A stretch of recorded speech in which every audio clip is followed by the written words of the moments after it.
Hello and welcome to another edition of Meet the Manager. Here we interview a fancy football manager with a great track record of success. We will find out their strategies for getting a top finish by looking at their career so far, as well as their current campaign and specifically the game week coming up, which gives a good snapshot really of how their decision making is going. My name is Joe and today I'm joined by Josh Landon. Josh, welcome. How are you? I am doing well, thank you. And I think I'm very prepared to talk about Game Week 5 because I just did 90 minutes on Game Week 5 last night. So, Oh right, very, well, very, very, very prepped. Yeah. so game week five's on your mind. Well, let's hope the rest of your career is on your mind as well. So what we're trying to find out a bit about the way you think, and hopefully give some good advice to people as well. So we'll start by looking at your fancy Premier League career to date. This is your ninth year playing FPL. Over your career, you have 3 top 5k finishes. With 1,224 last season, your highest as well. So these aren't something that's happened a long time ago. These are very current. But along the way, you've had some less than enviable finishes outside the top 100k on 3 occasions. Your podcast, Always Cheating, which you host with Brandon. Many of our readers and viewers will know that well. It has a strong focus, I think, anyway, when I listen to it. It has a strong focus on the eye test.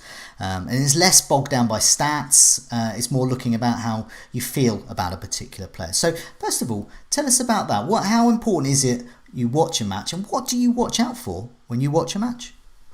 Yeah, I mean, I think that I think it is both, certainly. And in fact, I have a fantasy football scout membership so that I can track the stats as well. I mean, I think part of it is just I think a podcast sounds better if you're talking a little bit about the eye test as opposed to getting into the weeds with data. But I do think it's really important. I mean, I think one example that stands out. I mean, so last season you just mentioned 12-24, which actually it's funny because that still stings a little bit because I was in the top 1,000 the last I think 10 weeks of the season and then just slipped out the final game week. And I'll still kick myself. I made an 11th hour switch from Mane captain to Aguero captain. I think that made the difference. So stings a little still. Yeah, but I mean, I think last season I did I really focused on the eye test a lot more, and I don't know. I mean, partially because I feel like the eye test is kind of a way to break through all of the noise a little bit. I think you, like me, really. I've got a Slack that I'm on. I've got Twitter. We've got this weekly podcast that we do. I mean, I'm just ingesting a lot of FPL information. And I think sometimes if I don't trust myself or, I end up making moves that I don't really trust myself because it's sort of what everyone's talking about, and I sort of convince myself that X player is the best captain or X move is the best transfer or whatever. And so last season, one example of the eye test really coming good for me was, there was a match, and I actually can't remember who they were playing. It was maybe like around game week 10, and Mohamed Salah came on as a substitute, and maybe played like 35 minutes or something like that. Maybe it was like a way to stop. I think that was a Burnley game. Was it a Burnley game? Yeah, he did come on as a sub against Burnley. So yeah, what did Salah do that made you think, Well, I think he only picked up an assist or something in that game, but he was just absolutely electric, and so if you hadn't, he was so active and so eager to score, and it just felt like he had been like a little refreshed, like that little benching kind of made a difference. And I feel like if I had not seen him play, if I had not watched those 30 minutes of match, and I think it was a midweek game too, and so very easy to have missed it. I would have just seen Salah on a sub. Salah picks up 4-point return, right? Yeah. And I wouldn't have really thought about what he was seeing there. And so that was actually a game week when a lot of people were considering dropping Salah. As it turns out, he went away to Bournemouth the next week and scored a hat trick, and I captained him. And it was something like a 200,000 spot jump or something like that. Or I can't remember what it was, but it was basically like my whole season was kind of made on that one move. And I don't think if I had not been watching that match, I'm not sure I would have made that move. So, I think I try to be rational about it too. I mean, it's not like I see, I'm not going to watch some match where Oriol Romeu scores a goal, and suddenly think Oriol Romeu is passing the eye test. He looks electric, So I think it's kind of like, I still have a range of players. It's kind of like that poker thing where it's like you put people on a range of. I feel like I still have like a range of players that I'm considering. Yeah. So I don't think I'm I feel like I try to be maverick within a box, if that's Well, possible. If I that isn't think the it's an interesting point you raised there, because this season, I think you may think the same as well. Is I think there's more players that we need the eye test for. These are players coming up from promoted teams that are Mhm. looking quite good as FPL assets, and they're doing well in the stats as well. New players from other teams. So Allaire at West Ham, for example, completely new to me. Right. I think I needed to see him in highlights to see what sort of Yeah. player was. Pookie as well. Yeah. Cantwell and Norwich as well. Great underlying Yep. stats. Never heard of him Uh, before a few weeks ago. What I mean, are you feeling that as well this season, where there's just more players that need the eye test? yeah, and I think it's going to keep happening, right? Because there's just so much money in the Premier League now that, I mean, Sebastian Allaire is a player that could be starting for Chelsea right now. I mean, as they're starting. Well, I mean, okay, Abraham is now Yeah, looking really good, but as of a couple of weeks ago, Allaire looked like the kind of player that a top six club was getting. And those players are now filtering down, sort of like one tier, I guess. Outside of the top six, anyway. And so, yeah, I think you're right. I mean, and, yeah, Timu Puki is kind of he's a unique one, because it's not like he's some 21-year-old who, is destined to move on to Manchester United at some point. He's like 29, journeyman. But then if you watch him play, and I mean, for me, I guess this is another eye test thing, because watching that game week 1 match away to Liverpool, I was like, this guy's amazing. yeah, Like he's so physical. He looks like he has the body for the Premier League, and this team looks super attacking. It wasn't just that he scored the goal; it was just all of the activity that was happening in Liverpool's box yeah, in a match you wouldn't have expected. That you would have thought they would have come out a little timid, maybe, or a little nervous or something, and it didn't feel that way. And so, as soon as I saw that, I immediately dropped Delafeu for Pookie before game week 2. And again, I think it was really eye test based. I mean, I like to, I mean, you can back it up with the data too. I actually used your goals imminent table all yeah. the time as Oh, a good. not to give you a swelled head or anything, but but I do find it, Yeah. but I'll pop onto and look at the Opta data and and make sure that what I just saw is backed up a little bit. But yeah, often I'm just confirming a feeling that I already have about a player. Yeah, no, that's good. I've just you brought up the goals imminent table, so I've actually added on expected data to that as well. Lots and lots of fantasy managers are telling me on Twitter I should be using that more, and I have started to integrate that more in the FPL content that I'm putting out there as well for Fantasy Football Scout. What's your attitude to that? I mean, going into, I mean, we talked about the Yeah. eye test. We talked about that you do use a bit of data. You use that to back up what you're seeing as well. What do you think about expected stats as well? Is it just Yeah. too much maths for you, or you're okay with it? It kind of is. I feel like I don't trust myself to interpret the data correctly. It feels like there's so much. I mean, like, I feel the same way about like points per million, which is like another big thing that's been sort of popping up. And I'm like, if you can use it correctly, great, Yeah. but I feel like I would just use it to verify my own opinions. I mean, I feel Yeah. like this is the way XG typically goes in fantasy right now. Not always, of course, but like often people are like, well, yeah, it didn't come off, but Sterling's XG was 0.72. I mean, it was just terrible luck that he didn't do something in that match. I mean, I don't feel like it's informing my decisions as much as it's helping make me feel better about when things don't go my way. I don't know. I mean, I guess there are certain sites like StatsBomb that take XG data and sort of put it into a more palatable form, and sort of break it out for you. And I feel like if I'm just looking at pure XG data, I don't find it very useful because I don't trust. I don't know. I feel like, I mean, again, like it feels like if you're watching these matches, it'll sort of confirm what the XG data tells you. I mean, like if Sterling looks incredibly attacking and he's shooting a lot on goal, or in the box a lot, passing, creating a lot of chances in the box, like that's going to be clear on the screen as well. Yeah. So I have respect for it, but I don't know that it really informs my managing too much. Yeah, I always find as well with that expected data, is that you talked about trust as well. So you trust what you're seeing with your own eyes, and you trust the way that you can accumulate that with various data, and to come to your decisions as well. But with expected data, and there's also big chances as well. That's another data point, is you've got to rely on someone else deciding that. And lots of people say it's objective, but surely nothing's objective in this world. There must be some objectivity to it. So we've got to decide. Just turning to some of your good and bad seasons. So the differences there.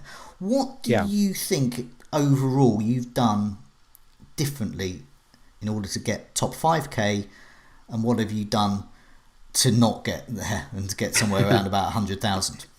Yeah, I think there's a couple things. I think that I think part of it, and I hope this doesn't sound like I'm making an excuse, but I think that living in the U.S., if you're not having a good season, it's kind of like the Premier League doesn't have to exist for you. It's just not around to the same degree. And so, I think for, at least one of, I think one of the finishes outside the 100K is like 129. So it's not like, so far off.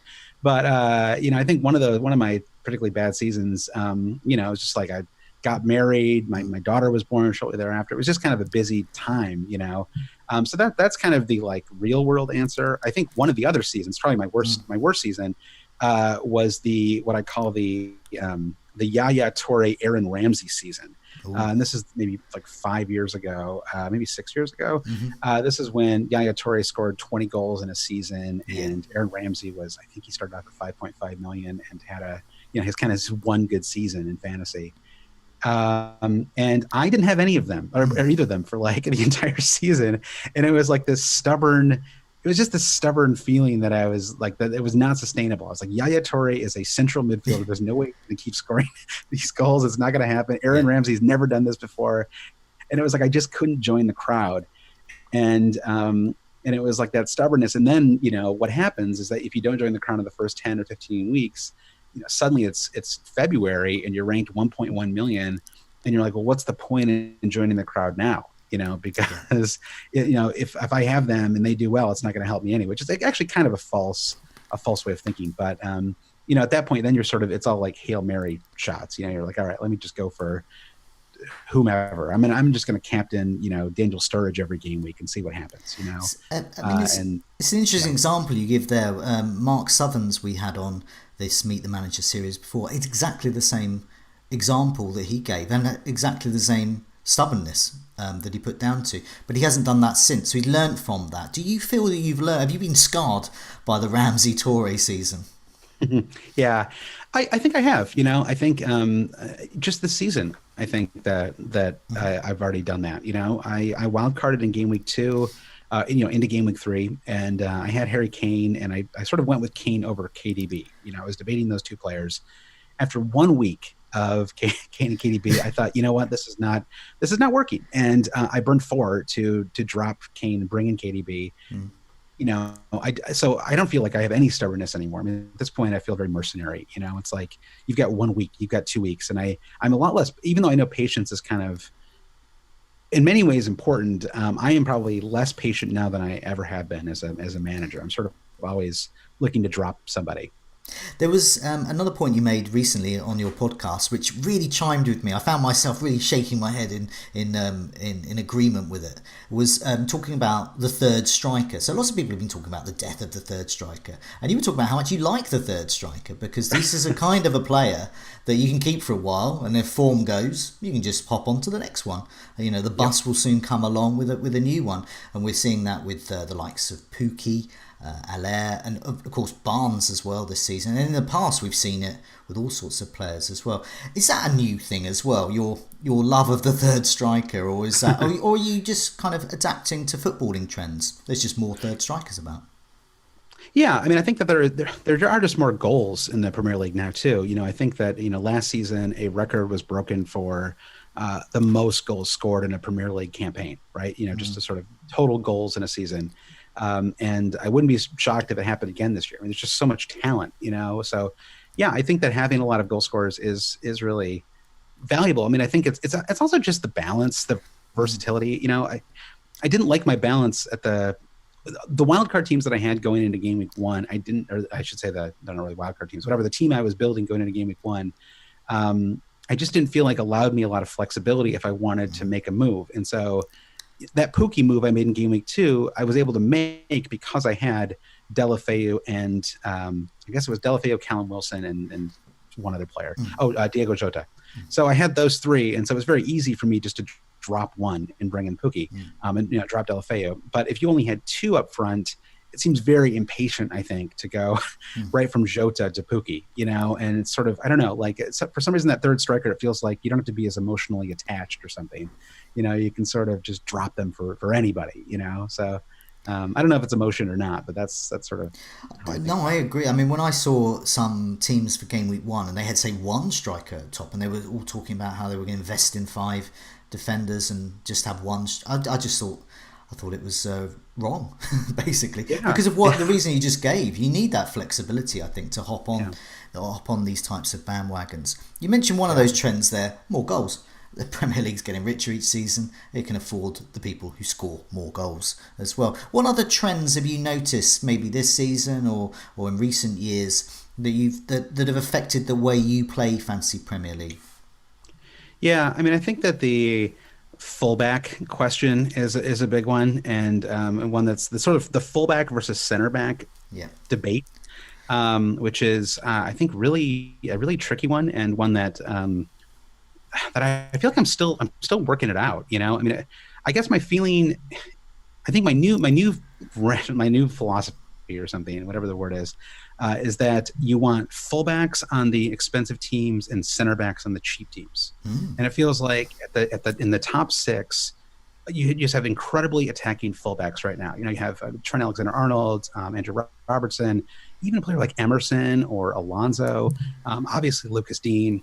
So they can sort of get you sort of goal. You can sort of get points from them in 2 different ways. I think right now it almost feels like the clean sheet is a dying breed. It feels like you're not really getting them that often anymore. And so I don't know. I mean, I actually, I feel like I'm sort of rambling here, but maybe just in general, I just want to have fullbacks, unless you're talking about like Brighton or I guess maybe now a little bit, Sheffield United, where they have these sort of rampaging center backs. I just want players who can score for me in 2 ways. And I don't know. And so it feels like, I dropped I dropped Trent for Van Dijk on my wild card, and I'm sort of already regretting it, because I don't know. It just feels like you just sort of double your options with attacking fullbacks. And so I guess that's a trend that I feel like, is that a trend? I feel like other people are talking about this, right? I think it is a trend, but I think it's a peculiarity trend with Fantasy Premier League as well. So it's how we're adapting to what's happening in the real football world as fantasy managers. And the point you make there about the centre backs and fullbacks, so it does make sense to have a centre back for a cheaper side, for a promoted side, because when they keep a clean sheet, it's really likely that their centre backs, the Tyrone Mingses of this world, will get that bonus point. So you could be looking at 9 points there. But for the top 6 side, they haven't got a chance, because there's going to be so many goals being scored. It's going to be a striker, a midfielder, or as you said, the fullbacks as well. Another thing about that as well is people are thinking of, I think ever since Alonso, really, the likes of Marcus Alonso at Chelsea, Alexander-Arnold, we're starting to think of them really as midfielders. That's what they are, really. But they just happen to be classified. So, as you said, a clean sheet's almost like a bonus, really, as well. It is. Yeah. Also, about looking at your attitude to hits as well. So, a bit about formation there and about how trends are changing. But what do you do with hits? I take about 7 a year, and in the 1 year I took more, I did worse. I think I took maybe 6 last season, maybe fewer actually. I'm not big on hits either. I realize I just took a hit going into game week 4. I think there are times when a hit is just very easy to justify, and it's just necessary. It just has to happen. I don't even necessarily think it has to be because of injuries. I think it's just, there are just times when there are times when you want it, there's times when you want to take a hit, and there's times when you need to take a hit. And I feel like I needed to take one going into game week 4 just to correct some problems in my team. I think in general, with good planning, you don't need to take a hit. And I can think of countless times when I stuck with a player one more week, to sort of avoid taking the hit, and that player rewarded me with, with an assist or it's just like everything has to go so right for a hit to work out, and I don't know. I mean, even this game week, I got a goal, an assist. So I transferred in Allaire and KDB for Martial and Kane. Yeah. And I got 2 goals, an assist, and I think 4 bonus points from them.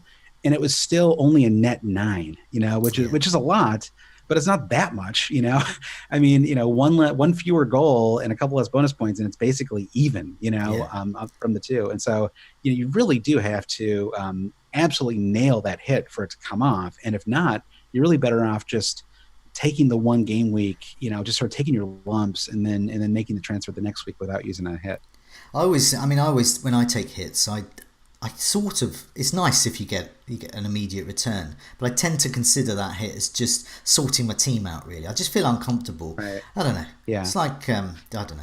Yeah. My pants and my socks are too small or something. I just feel really uncomfortable in it all. I just want it all changed quickly, and I want it to. Yeah, I mean, I know exactly what you mean. I felt the same way going into game week 4. But it sounds like you and I. I mean, if you took 7 last year, it sounds like we're kind of on the same page about. I definitely don't go crazy with hits, and I really don't like to burn more than 4, and maybe 8 very occasionally. I feel like if I'm burning 8, it's like a disaster. Like I've got like multiple fires. I've got red carded players. I've got injuries. It's like the whole house is on fire if I'm burning 8. And burning 12, I think I've maybe burned 12 once my entire 9 years of playing. I mean, I just never do it. I've only ever seen one player do that. So, I mean, there's a few people that are odd example, but I remember Villaronco, someone who we haven't had on Meet the Manager, but we should do.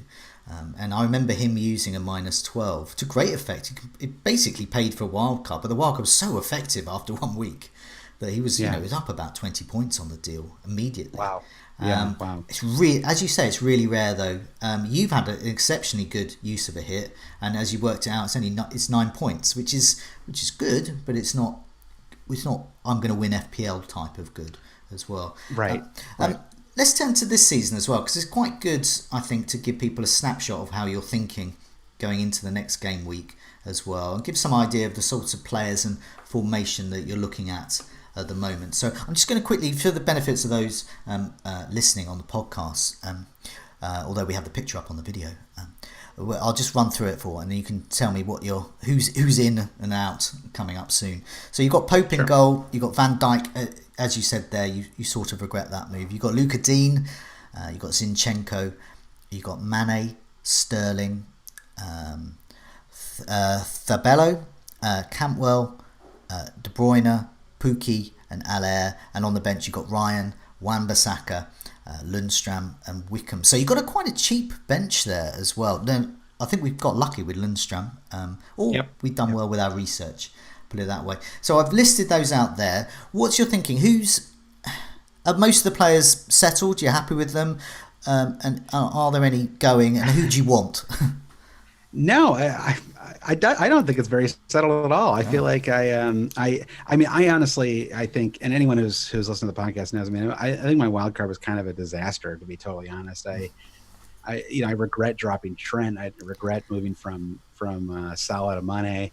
I have 1.7 million in the bank. I think the biggest thing for me was based on the first 2 game weeks of the season, I was convinced that Manchester United was in for a fantastic season. They had tons of affordable players who were going to deliver most game weeks, and I wanted to be in. I wanted to be in on that Manchester United bandwagon. It's a bandwagon that immediately collapsed on the side of the road or whatever the metaphor is, but it just didn't work, and so I think that AWB I'm probably going to move out soon. Yeah. I may just move him for Trent and just go back to the Liverpool double up. I think that's something I consider. I have Ceballos right now as my, as one of my midfielders. I'm not convinced on him right now. I worry a little bit that he is going to be. It's not that I think he will start most matches, but I worry about where he's going to play in that team. And I'm not convinced. I worry that he's one of those great players, not great fantasy player type Do you know what? people. It's good that you mention him there because he brings up another point, I think, that's happening with the fantasy Premier League managers, and that's our attitude to the old adage that always pick a nailed-on player. And I started to think this more and more last season. It's costing me. I'm thinking Raheem Sterling's not going to play every match, and of course he does. And because I'm not thinking that, I'm missing out on all his points. Right. I missed out earlier this season. Alexander Arnold. He's good. He's going to get rotated with Gomez. Well, he's not so far, and he might get the miss. Do you think is that why you've gone for players like Fabio and why you have your attitude to Alexander Arnold as well? Do you think that we as managers need to just have a good bench and not worry that they're not going to start? Yeah, it's a good question. I think that. Yeah, I think that is true. I think that Pep has, and maybe Klopp to a lesser degree, have really changed the game. And how many years do we have to go through this with this worry about Aguero's in that same category, right? Where I don't have him in my team right now, and it's partially because I'm like, well, I worry about him. Rotate with Jesus. Champions League kicks off this week, so that's a big. That's going to be a big factor as well. It's there's always that seed of doubt, and even I was talking a minute ago about possibly moving AWB to Trent. The worry is back, right? Does Trent not play some of these weekend matches so that he's rested for the Champions League? What are the priorities this season? He's still only 21 years old. I don't think he's going to play 55 matches this year. So. I don't know, but yeah, I think you're right. I think that those two teams are so good that it changes the game a little bit, and it forces you. If Manchester United are going to win every game, 3-0, 4-0, 5-1, occasional 6-1, you just need to be covered with those players and not worry too much about rotation. And it's interesting. I wonder if I feel like this is very specific to Game Week 5, but I do think that David Silva is probably flying a little under the radar right now as a really interesting option, at 7.5 million. He's sort of because he's also one of those rotatable players, and I'm like, well, I just don't know if I want him, but geez, back-to-back double-digit returns for a quote-unquote rotation-prone player. It's pretty tempting.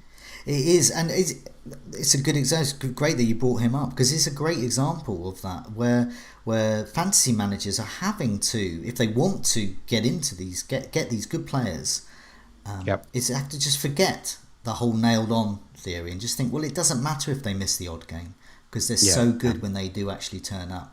I've had to alter the way I think about players like Alexander Arnold and Sterling. You have to move with the trend as well.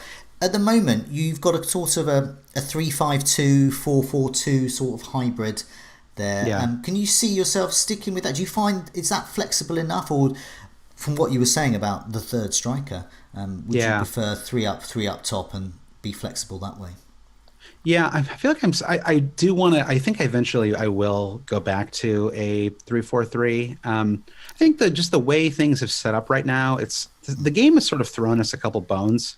In Cantwell, you have a starting 4.5 million midfielder on a really attacking team. In Lundstrom, you have a 4 point whatever he is now defender, playing out of position with some goal threat. I kind of want to play those players fairly often, and so because of that, I feel like I had the luxury of not needing a third forward right now.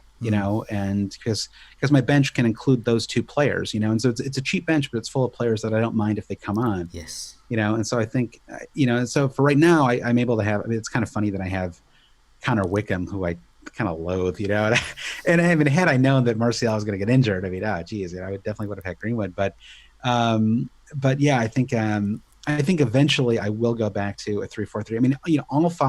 All three of my top 2,500 finishes have come with a very kind of meat and potatoes formation, a 3-4-3. But I'm not very tricky in general, and so I'm pretty straightforward in the way that I set my team up, and so but I just think this year it's a little easier to do the 3-5-2 or 4-4-2.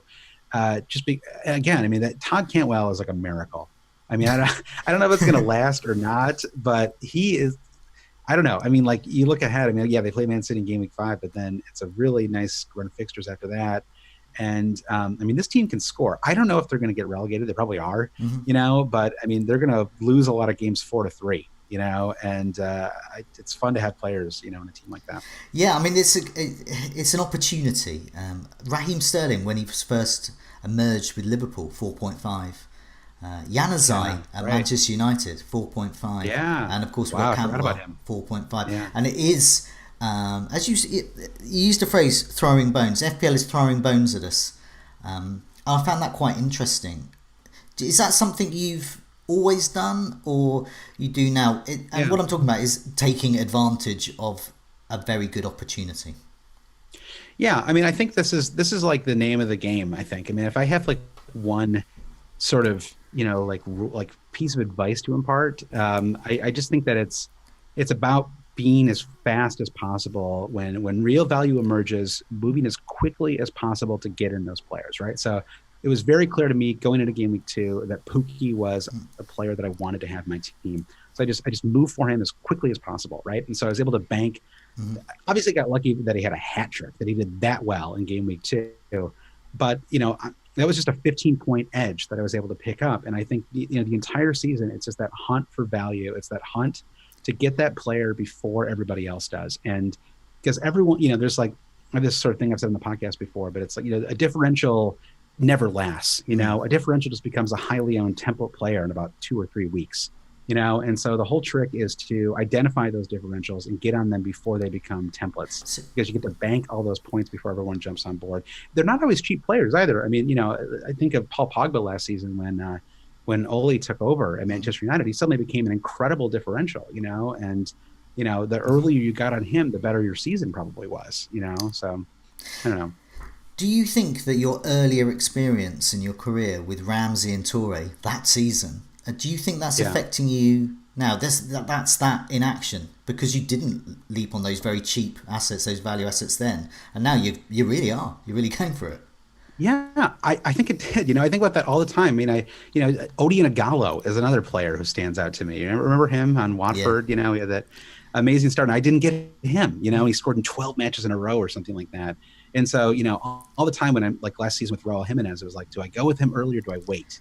And it's sort of like now I just try to go early, and just hope. It's like a leap of faith, and so I trust my instincts. Yeah, no, it's also the cost of who you're getting rid of to do that, really. But right. I think that's a few points there really interesting about this season and about the changing nature, because you've been playing Fantasy Premier League for so many years, and you have those experiences, good and bad over the years, and it's just interesting how psychologically they alter how we make decisions now as well. For sure. I often feel that my experience, which is similar, been playing FPL a long time, I often feel it's a curse for me, because I have so many memories of things that have gone wrong or right, and it's influencing my decisions, and it's a different time now. Are there any other examples you can think of off the top of your head where your experience has either helped or hindered you now?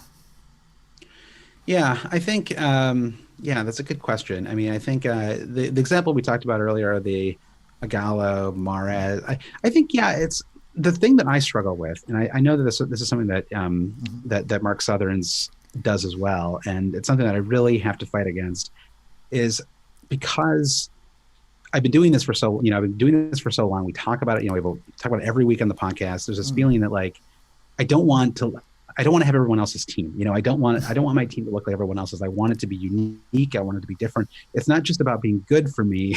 It's about being clever, and sort of being creative. And that is that can be a real problem for me. Yeah. And that does not typically help me, to have that mentality. And so I have to remind myself to be like 20% more boring than I want to be, and and I think that if I can do that, it almost always helps me, because, it's like, there was someone once said something like, it was like about fantasy. It was like, being different is fun, but doing well is really fun, and it's so true. I mean, it's like, who cares if you're template, if you're 5,000 in the world, it doesn't matter at that point, and then it's, your decisions are a lot different. You're just trying to make little tiny moves to keep moving up.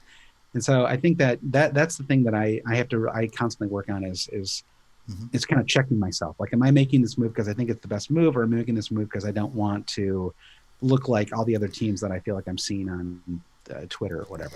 I think one way we can make peace with that is work out what the template is.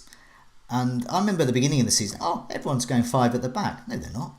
A few people who shout a lot on Twitter are going five at the back, and it's there's a template there. But then there's another template when you look at the ownership as well, and then you realise it's beginning of the season, so people are just trying out various things. Jimenez at Wolves was one of the highest owned players, and no one on Twitter is talking about getting Jimenez in, but perhaps they should be. Yeah. As well. So it's different. I think that one way of reconcile to trying to be different is to working out, well, perhaps you are being different. You don't think you're being different because Right. lots of people on Twitter are saying that, but you are actually being quite different as well. Yeah.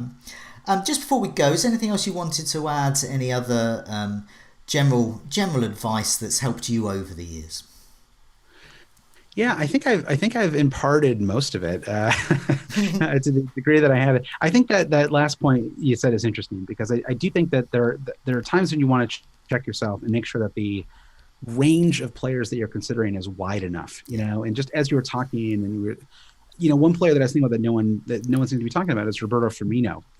Another player who's sort of, he's 9.5 million. He looks on it this year. He just looks really up for it. He's got 2 goals and 2 assists in the season. He's 2 million cheaper than Sadio Mane, and he looks every bit as valuable as someone like him. But I don't feel like I've heard anybody. Of course, I'm sure there are some people nodding their head right now, like I have Firmino. What are you talking about? But in general, I feel like I've not seen a lot of people with him in their team, and it's not like he's some crazy wild differential. I mean, he's the starting forward for the first or second best team in the league, and so. I don't know. I think that sometimes you just have to widen your range of transfer options. I think that's something I try to. I think like about. that idea of you've come to a decision, then you've got to kind of make it more boring by 20%, and it's also thinking of players as well, and upping that by say 20%, and thinking of players, and then extending the range just slightly. And as you say, Yeah. Firmino is a great example of that. Everyone's talking about Salah, Mane, and they're forgetting the guy that's got so far this season 17 goal attempts, more than any other Liverpool player. And as you said, he's outscoring obviously- Mane. and Yeah. he's also getting those actual tangible returns as well. Interesting. But Josh, thanks so much for joining me. I think That was my pleasure. you've given me a lot to think about there, and I hope we're giving a lot for the listeners and the viewers to think about there, about the changing nature as well of FPL, and how we've got to change our mindset sometimes to tap into that. But Josh, thanks so much for your time. Oh, yeah, my pleasure. Yeah, thank you very much. Thanks for having me on.